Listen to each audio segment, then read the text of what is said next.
All right. Hello. Good afternoon to everyone.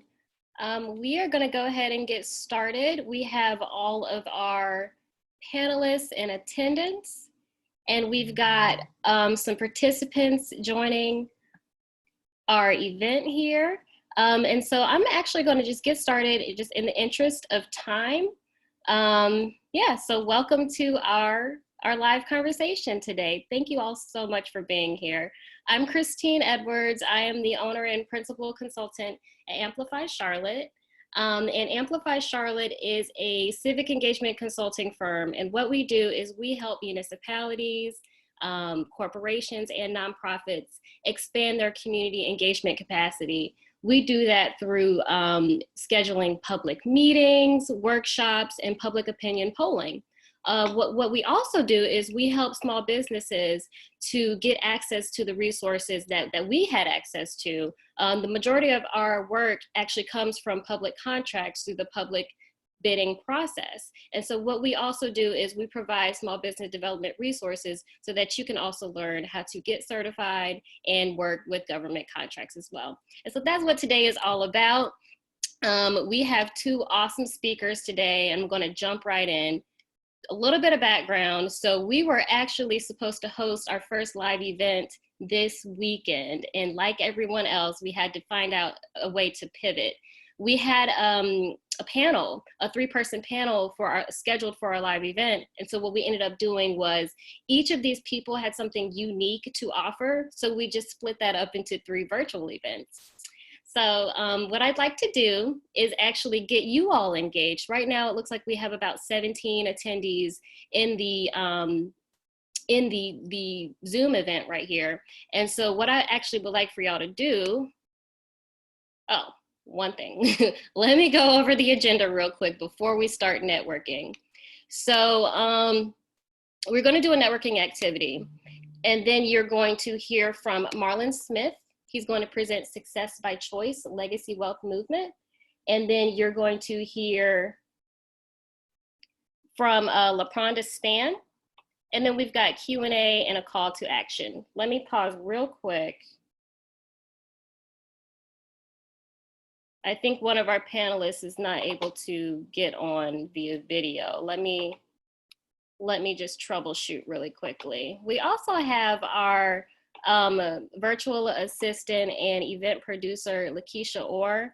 Lakeisha, if you could help us get all of our panelists on video, please. I'm on it. Because I don't know what's happening.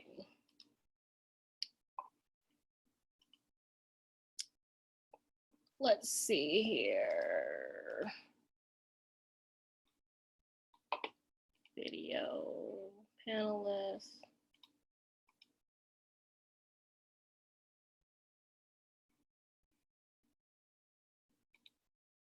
All right.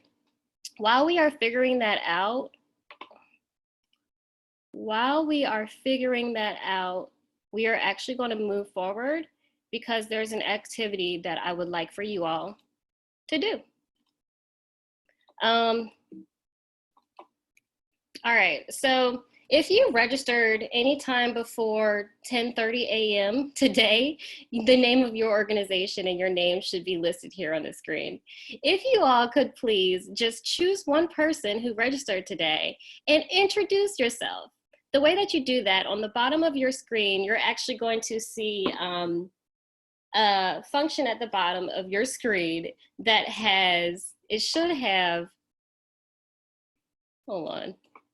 should have a Q&A, participants, and then there should be a chat box. And so what you do is you just use the drop down on the chat to choose one person listed on the screen to introduce yourself, tell them about yourself, how long you've been in business, and why you joined the call today.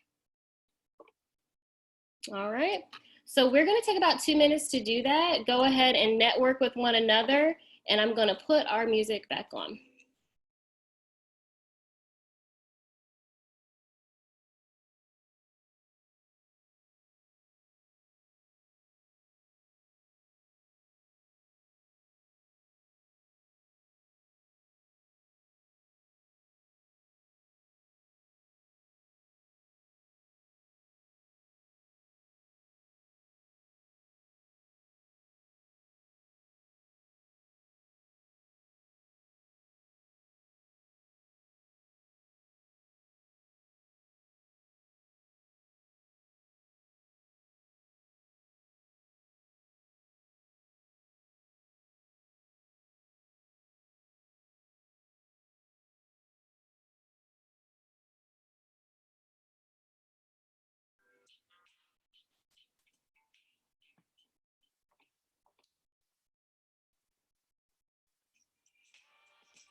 Hmm.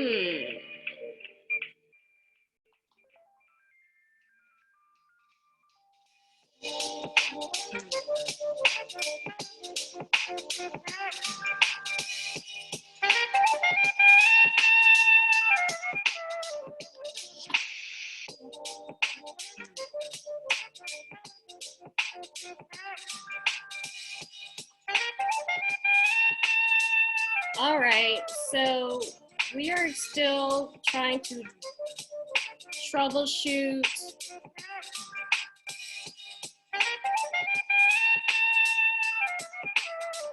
We are still trying to troubleshoot. Um, so what I'm actually going to do is we're going to move forward with Marlon Smith's presentation, and we are going to troubleshoot on the back end. And I apologize for any inconveniences that this may have caused. Please bear with us. One moment. All right. So I'm also seeing that you all were not able to select individual people to introduce yourselves, but I did see in the chat that you were introducing yourselves, so I appreciate you for doing that. We're actually going to move forward, and we are going to hear from Marlon Smith. He is the CEO of Success by Choice, Inc., and he's going to be presenting Legacy Wealth Movement. Marlon, could you please tell us a little bit about yourself, and then tell us why this information is so important? Thank you so much, Christine. Can you hear me okay? I can hear you and see you okay. Wonderful, wonderful. Well, look, thank you everyone for being here, because I'm very grateful. Christine, I really applaud you and your team for, creating these type of programs that are going to help us all take it to the next level. LaPronda Spann is somebody who I truly respect, and just to be on the same platform with her, I'm very grateful. My background is I studied electrical engineering in school, University of Virginia. I worked at IBM, Hewlett Packard as a systems engineer, and moved out to Silicon Valley. In January 1992, I decided to resign and step out on faith, and became an inspirational keynote speaker. I've traveled to 45 states, 18 countries. I'm an Amazon #1 best-selling author. And it's great to rah-rah an audience. It's great to motivate. But the question is, what happens next? And so with that being shared, one of the things that I got really excited about, I was invited to be one of Tony Robbins' Wealth Mastery presenters. And then Dr. George Fraser invited me to be part of his Black Wealth Alliance, one of the founding partners. And I really started looking at this whole money and this whole concept. So what I'm going to be sharing, Christine, is just some insights, for us. I'm going to recognize the needs, the challenges, as well as talk about some solutions.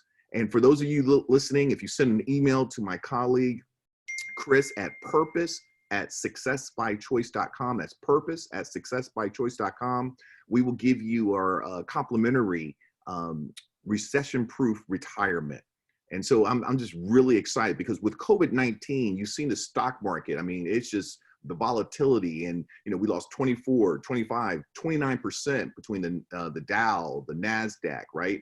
S&P 500. And we lost a lot of the gains within just a few weeks that we've had, before President Trump became president. And so we need to talk about that, and we need to talk about legacy wealth. So I'm just very excited to be here, and I turn it, that's really my opening, and I definitely can get more into the presentation once you give me the green light, Christine. Absolutely. I have your presentation here on my end. And if I share my screen, then I can just drive it and you can just let me know when to hit the next your next slide, okay? Oh, wonderful. Okay, thank you. Wow, you are very professional. Come on, somebody. We're going to have some fun. I'm going to go ahead and share my screen one more time, and then we're Thank going you. to get into your presentation. All right. Excellent. So let's see here. Can you all see my screen? Yes, we can. Very good. And it should be on the first page here. There we go. There we go. So we're going to start at the beginning. Is that okay to start here? That's wonderful. Yeah. And we're only going to use maybe 4 slides from this. Okay. Yes. So basically, one of the things for those listening, those viewing, I want you to understand is that we have to look at our situation right now. 2014, there was a report, Harvard University, Berkeley, the state of the city, Charlotte. And basically what they did was they went and researched the top 50 largest cities in the United States of America. And what they came to realize, they focused on economic mobility, meaning that if you were born into poverty, what's the likelihood that you'll be able to get out of poverty? Okay. Well, guess what? Charlotte, our very own, the Queen City, was ranked dead last, 50 out of 50. And so we can go to the next slide.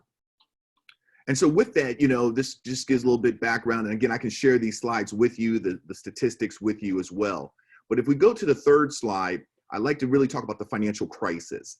And this is what I believe COVID-19 has really exposed us to understand, that there's a crisis, there is an issue, there are challenges that are happening, and it really shows how vulnerable we really are. And just look at these statistics. 69% of all households would have trouble paying living expenses with the loss of the primary wage earner within 2 years, okay? 78% of all Americans, regardless of income, are living paycheck to paycheck. That's according to the Wall Street Journal, all right? And so this is very important. I'll just skip down to statistic number 4. More than 60% of all bankruptcies and 40% of foreclosures are directly linked to critical illness, even though individuals had traditional health insurance. So what we're talking about there is that the cost of medical bills, expenses, people just, are not prepared. And so next thing you know, boom, they are, forced to foreclosure, right? Or bankruptcy. And the last one on this slide is that in 2018, more than 21% of all American adults had no retirement savings at all. And there's another study, Washington Post came out with something talking about 64% of all business owners really are not putting enough away for their retirement. And so I want to talk to you about what can we do. But let's go to the next slide, and then we'll just go full screen. I just want to share this, the wealth gap. The wealth gap. And this is alarming, ladies and gentlemen. This is the alarming. Basically, you can see the first one. The gap is widening between the average revenue for business owners of African American or women of color, right? And non-minority women. Check this out. For women of color, average revenue dropped from $84,000 in 2007 to $66,000 in 2018. While for non-minority business owners, white women, revenue rose from $181,000 to $212,000. And so one of the things we got to talk about, and I'm so grateful, I'm the team lead and moderator for the Small Business Consortium for Commissioner Leak's Small Business Consortium. And one of the things that I think is so important that we have to look at, okay, why is there this gap as far as our business ownership? And we have to look and really be honest with ourselves and say, okay, what's the capacity building? That's why I love what Christine is doing. She and her team, are really committed to making a difference. But here's what I want you to really understand, and this is alarming to me. I'm going to just read these next two statistics, and then we'll go ahead and get into, the solutions, because I'm not one to talk about the problem. I'm not one to talk about, oh, look at the pain. No, let's come with the solution. So with this, check this out. The Institute for Policy Studies in 2016, here's a quote: "If nothing changes among African Americans, it will take 228 years, if ever, to close the widening gap between blacks and white as far as economic empowerment." That's alarming. And what's really alarming is if ever. If we don't change our mindset, if we don't change our actions, the gap is going to continue to widen. But here's for us, those, the baby boomers and then the next generation, check this out. According to the USA Today, front page 2014, African American baby boomers will be the first generation of Africans in America to raise another generation that will be worse off. Mm. You think about all that the sacrifices of our grandparents and our great grandparents, and now you're saying we're going back? Mm-hmm. That's not acceptable. So we can take off the slides. I just wanted to set it up, from that standpoint. We can take off the presentation. And so with that, I just really want to share with you, okay, what are the solutions, Marlon? What are the solutions? And that's really what I want to talk to you about right now in our closing. And again, you can send an email to purpose@successbychoice.com. I'm sure Christine will send out the email as well, but I would love to give you this complimentary ebook entitled Recession Proof Retirement, because I think it's so important for us to really understand how do we make this happen? And let me be very, very candid and very blunt. Early 2000, we saw a dip in the stock market, right? Early 2008, 2009, right? You're talking about, 35, 39, 43% losses, okay? And I was one of those people. I lost tens of thousands of dollars and really didn't know what happened, But the thing is I said to myself, you know what? Never again. Never again. Warren Buffett, one of the greatest investors of all time, they went and interviewed them and said, Warren, you're one of the greatest investors. What does it take? What are your rules to investing for legacy wealth? Rule number one, he said, don't lose your money. Mm-hmm. They were like, wow, okay, that's great. Okay, what's rule number two? He said, see rule number one, okay?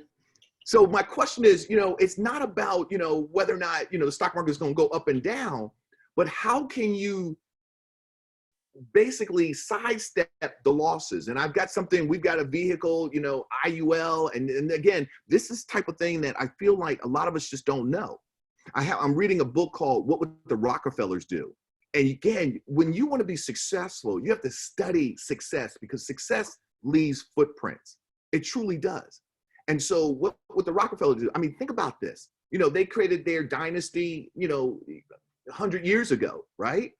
But now, did you know that still their legacy continues, right? Because they have basically, allocated their funds in certain vehicles where, the dividends is paying for the future generations. That's what we need. That's what we need to talk about. And so that's why I'm very excited about today and anything I could be of assistance, because one of three things are going to happen. Can everybody see that? Can you see that? Yes. Okay. So one of three things are going to happen. Either you're going to die too early. Y'all catch that? Mm-hmm. Okay. I hate to be right. Let's just get right into it. Some of y'all are like, you're supposed to be the motivator. You're not motivating me right now. But either you're going to die too early, right? And the reason why I say that is because here's the thing. If you were to die, okay, heavens forbid, if you were to die, what would happen to your family? Would your family be able to move on? It's very alarming that so many people don't even have life insurance, okay? And why am I sharing this with you? Because 2009, my brother Sean died, 2 years younger than me, February 2009, okay? And just, out of the blue, right? 7 months later, my brother Greg, 8 years younger than me, died, okay?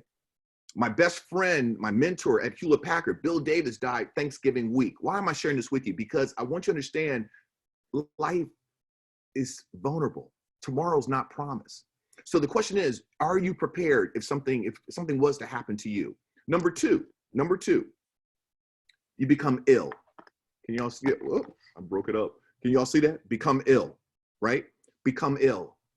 I already said the statistic, 40%, right? Foreclosures, 60% of bankruptcies, right, are due to becoming ill.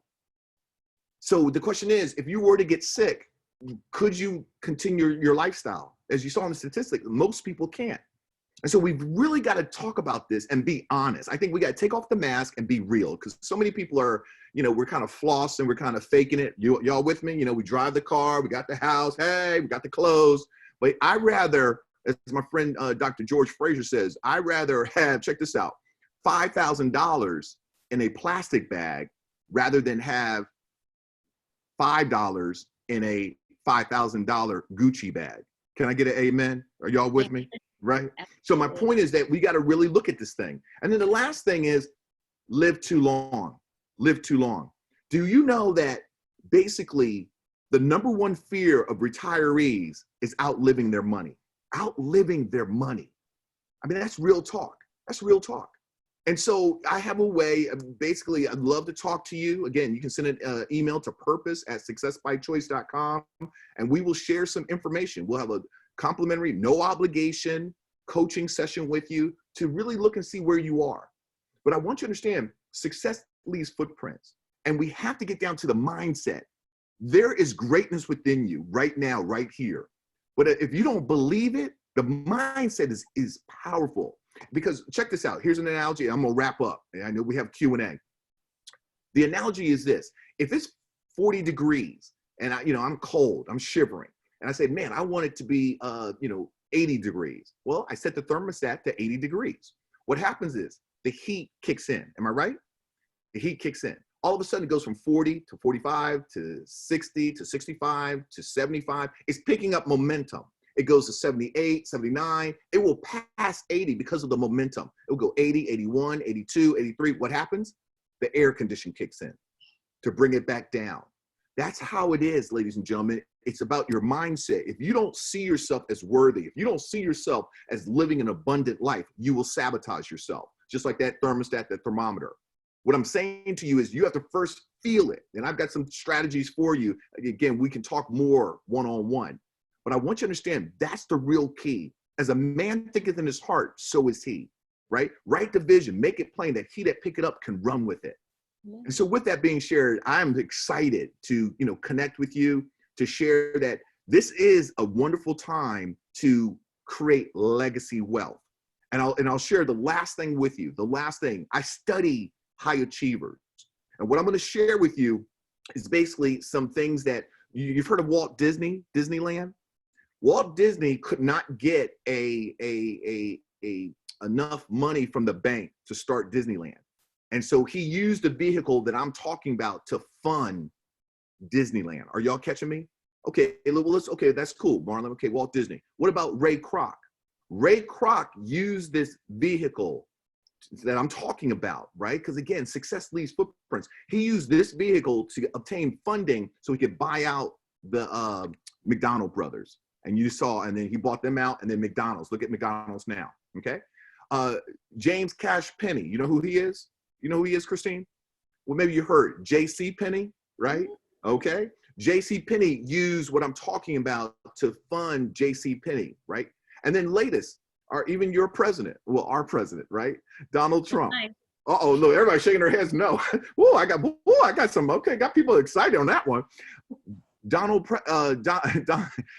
Trump, basically his father used this vehicle to fund Donald's real estate, okay? Gave him $1 million. So what I'm saying is that business owners, we got to think smarter. It's not about trading time for money. It's about using vehicles that those who are on the inside that they know. So again, I really am looking forward to continue this conversation. Send an email, send it now, purpose, PURPOSE at successbychoice.com. That's successbychoice.com. Christine, I hope I gave a good opening. I just want to encourage people, regardless of what's happened in the past, today's a new day. And we can change it. Listen, please, let go of the past. You can't change it. And really the future, it's always out there. It's a mystery. All we have is this moment right here and now. And that's why they call it present. And what we do today will dictate where we'll be tomorrow. We've all made mistakes when it comes to money. We all have. If I ask the question, how many of you can look back on your life and you say, man, if I only knew back then what I know now, right? You raise your hand if you know what I'm talking about, right? So yeah, this is real talk. So again, I'm excited, and remember this: a vision without action is just a dream. Absolutely. A lot of action without a vision is merely a passing of time. But a vision with action can change the world. Wow, thank you so much. That was powerful. That was powerful and moving. I really appreciate that, and I hope all the viewers today heard the email. I will post it later on, so we can definitely get that rolling. So what I'm going to do is give LaPronda her proper introduction, and we're going to have her get started.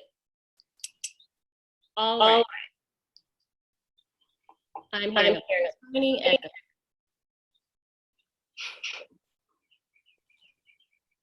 Okay. I don't know where that's coming from.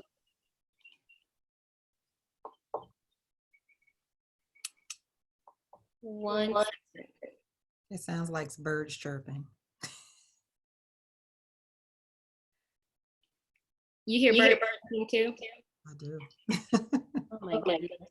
It may be somebody on the call or listening. Is everybody muted?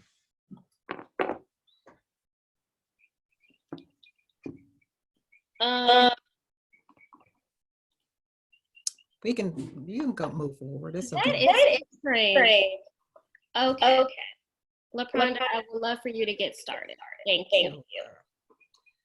So I guess you want me to give an overview of who I am first? Yes, I would like to introduce you, but there's an echo. And I would love to give an overview of who you are. And that's much better. I would love for you to give an overview of who you are, and if you could take us through the 5 steps to prepare your company for success in local government contracting. Thank you so much. Sure. So my name is LaPronda Spann. I'm the owner of Lane Consulting, LLC. We are an award-winning consulting firm that specializes in increasing the pool of certified firms that are able to do business with government and major corporations. I also work with government to make sure that they are spending with those of us who are certified firms. So I get to play double dutch. I guess I'm on both sides of the coin. I've been in business for almost 8 years now, landed in government contracting almost by accident, but I'm glad I did. It was the best choice I made. But I was one who was in corporate America. I'm a public health professional by trade, worked in public health for about 21 years, got to the place where in 2012, I had what most people call a case of the horrible boss, but she was exactly the catalyst that I needed to make the leap, because I had been sitting on the sideline, and you know how you getting ready to jump in and double dutch, and you're going to sit on the side and I'm going to get in, I'm going to get in, I'm going to get in. And she was the one person that made me take the leap. She was the catalyst. I mean, it was like, I'm going to do this now, or I'm going to sit on the sidelines, wear a mask and cope just to say I have a job every day. And there's a lot of risk in that, but it is the smartest decision that I've ever made. And as a woman and a single parent at the time of a 9-year-old, my daughter's 18 now, but she was 9 when I jumped, everything comes to mind like, oh my God, I got to make sure I keep a roof over our head, make sure she's fed. But the biggest driver for me was that I wanted to be a mother and home. I was tired of eating out of styrofoam boxes because I was working so much and I was on the road a lot and somebody else was raising my child. So I took the leap in October of 2012, landed in government contracting about 4 months later, got certified, partnered with another small business owner the next month, and then landed my first contract within 90 days of getting certified. And my first contract was with CATS, which is the Charlotte Area Transit System. So that was my entree into certification. And it was 2 things that I learned. Number 1, the government has money and they pay you your worth, because that's the most important thing. It's not like walking on a job. It is paying you your worth. The other is that there were many of us who do not have a clue about how to enter that market and how to win there. And so I've been fortunate to make this a niche business. It was not intentional. I actually was working with nonprofits at the time. but I landed here. People started coming to me, and my business evolved into me being this niche business of working with small business owners to help them get certified, and more importantly, to understand how to navigate this space once you get certified. Because I think the misnomer is that once you get certified, they'll come looking for you, and that's not true. So I have the privilege today of sharing 5 quick tips that I have learned, and this is a disclaimer, it's what has worked for me, but it's also worked for some of my clients. And so hopefully this is fruit for those of you who may be interested in entering this market. The first thing is getting certified. Certification really is just an application process. It is much of the information that you should know off the top of your head if you're running a business. And it is required documents, things that you should have that are in your repertoire of organizing documents for your business. Things like your driver's license as proof of citizenship. Things like a list of your equipment. Even if you're working from home, or if you're a consultant or really an administrative type service, your laptop, your desktop, a printer, a shredder is part of your operations. That's your list of equipment. Things like letters of reference. They want to know that other people can say that you have the business work and work ethic, I can't even say the word, work ethic to get this done, get the work done. Because at the end of the day, the government is hiring you as a subject matter expert. Now, did I know what I was doing when I first jumped in it? No, but I figured it out. And so some of us need to get off the sidelines and figure it out, because there's a lot of money out here that many of us leave on the table because we don't even get in the game. So I would encourage you to get certified. They hire they hire from so many things. They do not hire nonprofits, so let me make that clear. You have to be a for-profit business. And it's not all about construction, because once you get certified, you'll start getting emails, and a lot of it you'll see is in construction or transportation. But I'm a consultant.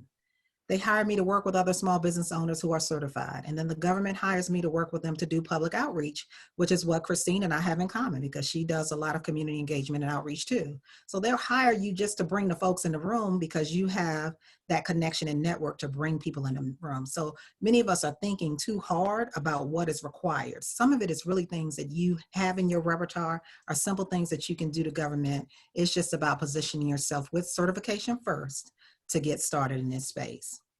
So tip number 2, do your research and your homework on your potential client. And in this case, we're talking about local or state government, because that's really kind of where I swim. I don't handle federal too much. But I do talk to you about local and state government, because within government is pretty large. There are departments within. And so you have to know your client. What do they typically buy? Do they even buy your service or anything similar to that? And in those departments, you have to figure out what problems they have that you can solve to offer your service as the subject matter expert. You can wait for bids, but you don't necessarily have to wait for bids to come out or for something to come across your email, because you can start that process then by figuring out what the problems are. And a lot of times the government has stats and data they can share with you all the time. And as one of the gatekeepers within government said, if the government knew how to solve its own problems, it would have done so by now. So they hire us as subject matter experts to get a lot of these problems resolved for them. And some of that is really just handling public outreach for many of the projects that they have in the community, even down to parks and rec and having events within the community. So there's so many ways that you can enter a market, but you have to be willing to do the research and explore that. Third tip is know how to market to government. And please hear me, because I talk about this quite a bit and everybody laughs when I say this. But marketing to government is not about going to a networking event and eating chicken wings and drinking wine. Can I get more blunt and keeping it 100, as the young folks say? This is not about eating chicken wings and wine. If you're at a networking event and that's what is presented, then you're probably in the wrong room, because most of your decision makers and gatekeepers to government are not in those rooms. So please know, and the other is, if everybody in the room is in survival mode, you're in the wrong room. Mm-hmm. So please know, most of the time, the way we market to government is just a little bit different. I know people tell you, get all these business cards, go to every event you can find and pass out your cards. That is not what it is in government. The government, first and foremost, you have to have what we call a capability statement. And what that is a document that really is your company's resume. It is a summary of what your company offers, the competencies that you have, along with the codes related to government, because government does have its own language. It also lists your certifications, but more importantly, it shares what you offer. Most of us don't have it. I call it the door opener and the leave behind, because when you're looking to have a face-to-face with one of them, most of the time you're sending the capability statement ahead so they can get an idea of who you are and what you offer. And when you meet with them in person, face to face, and that's not possible right now, but when you meet with them in person, you're taking a hard copy of that to leave that behind. And the reason that we do it that way is because most of your decision makers and gatekeeper use this as a way to assess who they can bring in when they're looking for someone to outsource some contracts to. So make sure you understand how to market to government. More importantly, the fourth tip is build the relationship. That is where I spend the bulk of my time. And I can give an example is when Marlon and I first met, we spent several different lunches and meetings just getting to know each other. It is the same concept in government. Most of the time you'll get emails about bids that are come out, and you all can write as many pretty proposals as you want. But the government, like many other entities, we get much of our work with those that people who know, like, and trust us. And in some way, form, or fashion, they've learned who we were. They understood what service we offered, and they trusted us enough to put their baby in our hands, whether it's their service, their product, or whatever that is. The government is the same way. And because there's so much money, more money at stake, then you definitely have to build relationships in this space, because what they won't let you do is get a contract of about $50,000 and then you botch it. And now they got to explain how you botched taxpayers' dollars, because that's what it is. So make sure you build relationships. If you're entering this space, it's about who you need to know. And in a lot of times that's the gatekeepers, what we call MWSBE coordinators. You'll hear those alphabets thrown around quite a bit, acronyms. It's a Minority Women Small Business Enterprise Program Coordinator, Manager, or Director. They are typically the gatekeeper once you get certified to enter and to have the conversation. And you're having that conversation with them to first and foremost share a little bit about who you are and what you do, but more importantly, to start asking questions. So those of you who are on, here are some of the questions that you need, and if you want to write them down, have at it. So first and foremost is, what problems does the government have? Because you want to know, based on the service that you offer, that you may be able to solve for them. Number two, you want to know what departments, from the gatekeeper, what departments buy what I sell? Which departments typically buy this service or something similar? Number three, when was the last time a contract was awarded in this service or product that I offer? Number four, how can I get a copy of not just that last contract that was awarded, but the last three that was awarded? Why? Because you want to know what they wanted in terms of a company that could provide that service, or a subject matter expert that could provide that service, who your competitor is, what they presented that set them apart. More importantly, how did they price this? Because you want to know, am I in the ballpark? Am I too high? Am I too low? And most of the time, many of us come in too low because we're thinking it from a perspective of, I'm an employee, not that they're buying from my company. The government has a calculator. They know what billable rates you should be offering. And if you come in low, they'll hire you all day, because of course they go by the lowest bidder. But if they can walk away with money still in the kitty, they will. You have to know your worth in this space. And you probably be surprised at how much they are willing to pay. With all transparency, a lot of my contracts, I'm anywhere from $125 an hour on up to $200 an hour. They can get larger than that depending on your scope of services. They also can get larger than that if you go into the private sector. I tend to swim in the government sector, but it's worked. Lastly, and I know that's a lot and it's so much more that I could tell you, but for the sake of time, I want to make sure I get through the five. Lastly, is about landing the contract, landing your first or next contract. Some of us don't even know what that means. That's part of the reason why I talk about making sure you get access to those winning proposals. That's the first way you get a better understanding of what you should be writing. But more importantly, it's about really positioning yourself to be the subject matter expert that they come to. A few final tips. Most of the time, I'm not writing proposals. Anybody that knows me knows I hate writing proposals. So I do a lot of subcontracting work. And I think Christine does that quite a bit too. Subcontracting is easy because it means you don't have to write a proposal. You just have to give them a statement of qualifications or your capability statement, and they build you into a contract as a subject matter expert handling a certain aspect of that total project. And so you get to negotiate in that space. That makes it easier because that other company can do all that time spending writing those proposals. So just know that you can be a subcontractor. If you want to be a prime consultant or a contractor, that's more work. You have to position yourself, you have to write the proposals, et cetera. Some people like that, and it's more money in that space. I'll be honest, I'm doing a little bit of all of it. I'm a prime consultant on one contract, I'm a sub-consultant on another. So just know that there are opportunities where you may not necessarily have to write a proposal. More importantly, as a subject matter expert, if you become the go-to person in your industry or whatever you offer, I'm at a place now where they come to me and offer me contracts. That's really where you want to get to.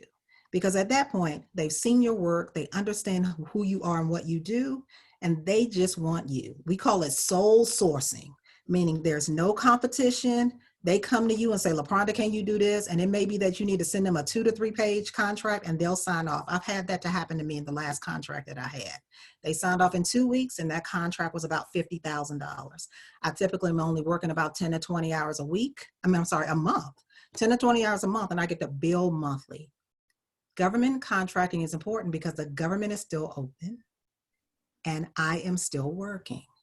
Those of us who have small business owners as clients, we lost a lot of those contracts because small business owners, are in the shuffle of trying to figure it out. So we lose that. But if you have government or corporate contracting, it's a way to diversify your revenue. I just signed a contract in the middle of the crisis with the Department of Transportation. So just know that the government doesn't shut down. As long as their taxes being paid, the government will always have contracts. And if many of you have your certifications already, they're still bidding out projects. You are probably still getting emails. So those are my 5 tips. That's about as much as I can give you at this point in this short period of time. There's so much more I could tell you, but I just am an example of where you can go if you go into this space. It does increase your revenue. It is the reason why my company became 6 figures. Absolutely. Thank you so much for sharing that valuable information. After the webinar, we are going to be sending out the 5 steps to position your company for success in government contracting. There's an awesome visual that LaPronda has prepared, her company has prepared, and we're going to make sure we send that out after the event. And what LaPronda said about relationships is so true. I think I first sort of heard of her over 2 or 3 years ago. And then I think I first met her, I think it was around the same time last year. I went to an event, it was a paid event, and I got up early on a Saturday and I had my capability statement printed out and I said, I'm gonna give this to her in her hand. And she was nice enough to give me feedback on my capability statement. She said, oh no, this is all wrong. I didn't say it like that. And so that, around this time last year was when I first started exploring the local government contracting space. So I really appreciate you sharing that information. We're going to turn it over to the question and answer portion. We do have about 10 minutes left on the webinar.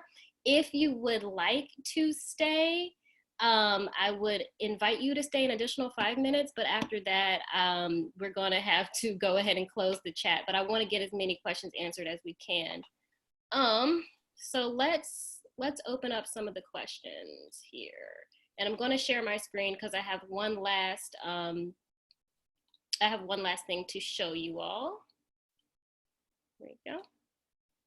All right, so these are our calls to action. please send an email to purpose@successbychoice.com. And then we, of course, have the download. And then I have a couple of calls to action as well. I'm going to go ahead and look in the, where are we at? Oh, we don't actually have any questions in there. If you serve it throughout the webinar, we're okay. Okay. Are there any questions at this time? The attendees, I don't know that you can unmute yourself, but again, if you do have those questions, go ahead and type them in, please. All right, and I'm going to leave this screen up for you all to see.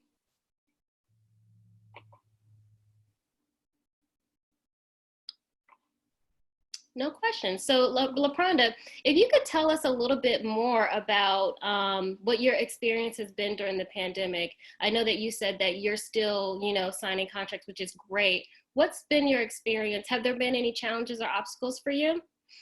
Sure. So like I said, small business owners who I've worked with, a few of them have said, okay, I need to go back and, get lean again. And so a lot of times some of your consulting services that you offer are the first thing that will go, because right now they're just trying to make sure that they are, they stay in business, that they can operate, et cetera. And I clearly get that. But it's part of the reason why I diversify. So speaking engagements got shattered because they were in person, and one of them was with you, Christine, which is why we're here today. So that is revenue that goes because I have nowhere to speak except online now. So that is one thing that got shattered. The other is losing, like I said, losing some small business owners. And then even with one of the government contracts that I have, the revenue, projected revenue for that got reduced significantly. They didn't eliminate it, but they did reduce it.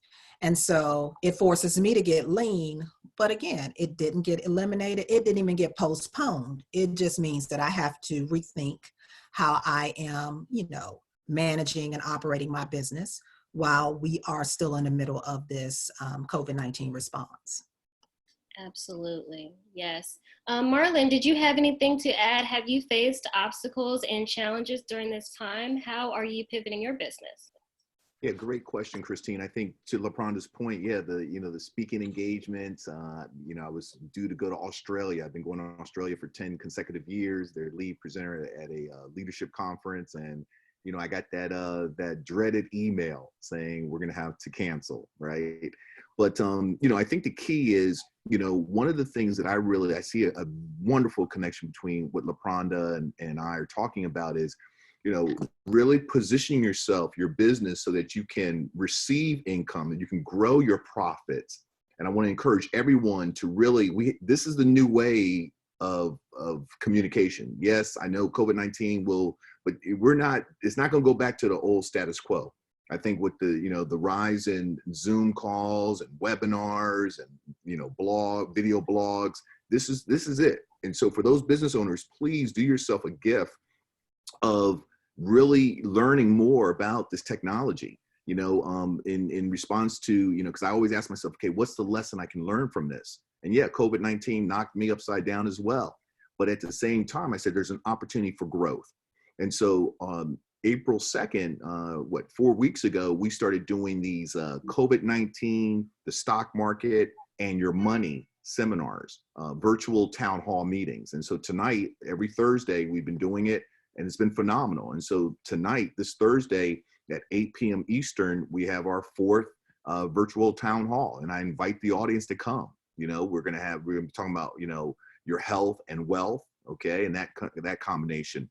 And you can just go to facebook.com/The Real Money Coach. And that's where you can opt in for the Facebook Live. But I think the key is, Christine, again, pivoting. You just got to say, okay, how do I adjust? Yesterday I interviewed Dr. Dennis Kimbrough, author of Think and Grow Rich, A Black Choice, as well as the SBA director, Stith.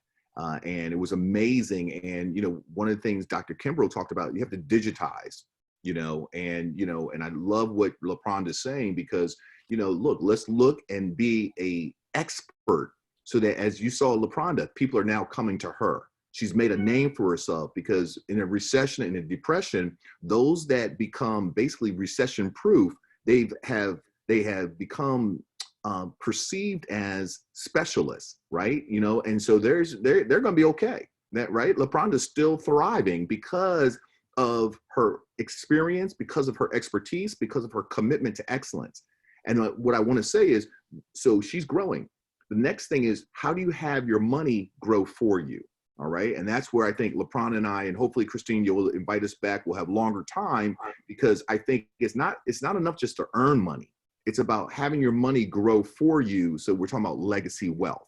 And that's where we've been missing it as a community. A lot of people will borrow money that they don't have. Come on, somebody, to buy things that they don't need to impress people who really don't care. And so we've really got to talk about this. I mean, really be honest and open. So yeah, as far as for me, the pivot has been just doing more online programs, and I'm excited. I will never go back. We can touch the world through this technology. That's true. So That's that's true. it. That is very true. Okay, so we've got 2 questions that came in. The first one is, I'm new to Charlotte and I just got 2 certifications. Going deeper into the 5 tips given, I'm unsure of the best way to get started with building those relationships and then connecting with potential contracts. So LaPronda, could you respond to that? Sure. So if you're talking about getting certified with the state of North Carolina, then what you're doing is going back to the North Carolina Hub office, historically underutilized business, for those of you who don't know those acronyms, but historically underutilized business. And the next step is, I'm certified. I would love to speak to your supply diversity specialist. If you're a construction, I believe it's John Gunther. If you are a service provider of some service-based business, then it is LaShawna Johnson. They're your supply diversity specialists, one in construction, the other in professional or other services. That is a place that you would start. Because they're in Raleigh, you probably will be doing a phone or a virtual meeting. But it is the same questions that I gave earlier when you're looking to build those relationships. What departments buy what I sell, et cetera, et cetera. If you're in the city of Charlotte and you have that certification, then the gatekeeper or the entry point to that at this point is Eric Nelson. He is the process manager there, because Sam Montanez and Skyny Beatha left. They were the service providers. They helped with those of us in professional and other services. If you're in construction, then you would be speaking with Arturo Reynoso. I'm more than happy to share that information with Christine if I need to, so that you can have the contact information. But those are your gatekeepers to get you to the decision makers and to have these initial conversations. So that's where I would start. Thank you. Thank you. Okay, let's see. The next question is, besides construction, in your experience, what is an industry that government needs work in besides construction? So like I said, the government buys everything. I am a consultant. They hire me to work with other small business owners who are certified firms, because they are always looking to build capacity for small business owners to be able to do the work or to contract work with them. So they hire me to help with training and helping people understand the same way I'm sharing here. However, I get to go a little deeper. So the contract that I have with the North Carolina Department of Transportation is really that. We're assessing them to see where they are financially in terms of their management, in terms of their services or trades or specialties. And then we help them develop a plan of moving forward over the next year, 2 or 3 years. And then we start making connections with them to many of the departments that can hire them, help build relationships with consultants or contractors that can support them. So that is a way that they, utilize me. I do a lot of training and education. So the Small Business Center at CPCC hires me to teach classes in their government contracting series. But the government hires marketing, they hire web designers, they digitize everything now. So they hire social media managers. They've hired for event planners. They even hire for caterers. They have pilot programs for food trucks. I mean, you run the gamut. They hire me and Christine to do outreach. Hey, everybody come in the room. LaPronda's going to lead that, and they're going to pay us a healthy price to do that. Yay me. You mean I just got to sit here, register people? And I'll give you an example. I was on the disparity study for the city of Winston-Salem. We had 3 back-to-back meetings for outreach with the community, and especially with small business owners, to talk about what their experiences have been, have they landed a contract, et cetera, et cetera. I had to drive to Winston-Salem, sit for 2 hours, register people, help them while they, did the presentation and got feedback, drove back home 3 days in a row. Every day that I sat down, they paid me $5,000. That gives you an idea of the type of money that Yeah. they have. So I'm saying, I know I can do this. Oh, Lord have mercy. I'm ready, girl. Okay, you motivate the motivator. Come on, somebody. Sometimes it can definitely be that way, where you are naming your price because you know the value of what you do. And so I actually have a good question here. Is Amplify Charlotte a nonprofit organization? If so, why were you preparing a capability statement? So the answer is we are not a nonprofit organization. Amplify Charlotte is my doing business as name. So Amplify Charlotte is the brand. The company is Amplify Consulting LLC. We are an entrepreneurial community engagement firm where we provide outreach services for others. So we are a B2B service. And so we're not a nonprofit. Right. And then one last question, I think this is going to have to be our last question. It's directed at LaPronda. Will you speak briefly about the importance of strategically partnering with other organizations to obtain higher paying contracts? Sure. So again, that is about positioning yourself as the subject matter expert in your area. I was fortunate in that I positioned myself and led the consortium before Marlon took over. So I became the subject matter expert and was able to bring people in a room. They got to know who I was. And again, I think Marlon said this earlier, perception is everything. So not only am I certified, but I can talk you through certification and I can bring folks in a room to talk about certification and bring decision makers in the room. That positioned me to be an expert. So while none of us get paid to be in a part of the consortium, it certainly positions your subject matter expert. So I think many people think I have to have been paid to do a job or have the experience somewhere where it was paid. I was a volunteer and it positioned me as a subject matter expert. So just know there are all kinds of ways, but even when you're strategically partnering, there have been times when just because I'm on a certification list, companies have reached out to me. What you need to know is when companies are out of state and they need to come in because they're going after a contract, they have to hire locally in order to land the contract. And so that is the certification in and of itself is a way to position yourself. But even with that, you have to have the conversation. You have to know what they're asking for. You got to get crystal clear about what your billable rate is. And you make sure that everything is in writing about what you're going to carry out for them. Other than that, you may leave money on the table. You may get bamboozled in a contract. I'm just letting you know. And sometimes you have to be willing to walk away. But that comes with time. That comes with trust. That comes with walking through a process and really building relationships.